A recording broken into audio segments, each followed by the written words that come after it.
يا جماعة ليش الشعب الجزائري يزعل بسرعة؟ يعني تكون معاه أصحاب وأحباب في الليل والله تتكلمون عادي، تصحى الصباح هو زعلان، لا يكلمك، ما يشوفك في الشارع يسوي كذا، يسوي نفسه ما شافك. أنا صارت معايا يمكن 4 أو 5 مرات. لو صارت معايا مع واحد نقول عادي، لكن مع كثير من الجزائريين تصير معايا المشكلة، يزعل معاك من دون سبب. إيش فيه؟ إيش فيه تزعلون كذا وحدكم؟ يا جزائر هدوا علينا شوية. ايش فين والله ما اسوي حاجه. تشوف تكون معاه اصحاب احباب في الليل والله العظيم تصحى الصباح محظور. يا اخي ايش سويت فيك انا؟ كثير واجهتني هذه المشكله والله كثير. هل انتم يعني مع بعضاكم يعني كذا زعولين؟ هل يعني تزعلون من بعض من قدر طيبتكم؟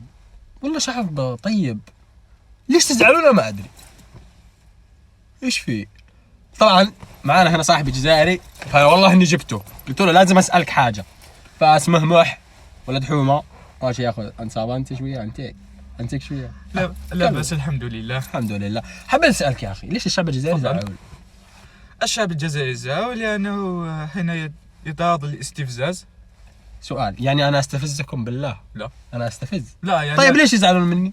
لانك لست جزائري الاصل، لانك يعني خارج الجزائر. شافوني يا اخي جميل كذا. ايوه الوسامه كل الوسامه.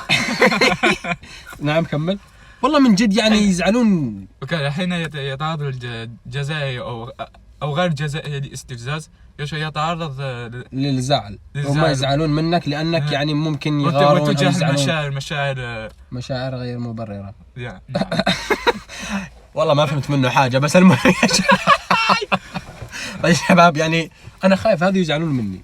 لا شباب سوي لايك ومتابعه ولا تزعل مني، والله ما سويت حاجه، استسلم. سويت حاجه؟ لا سويت حاجه.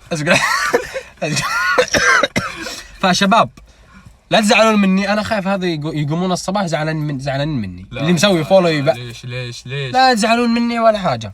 سوى لايكك ومتابعتك وانا ما سويت حاجه، واتمنى منك تسوي تعليق كذا جميل تشرح لي السبب.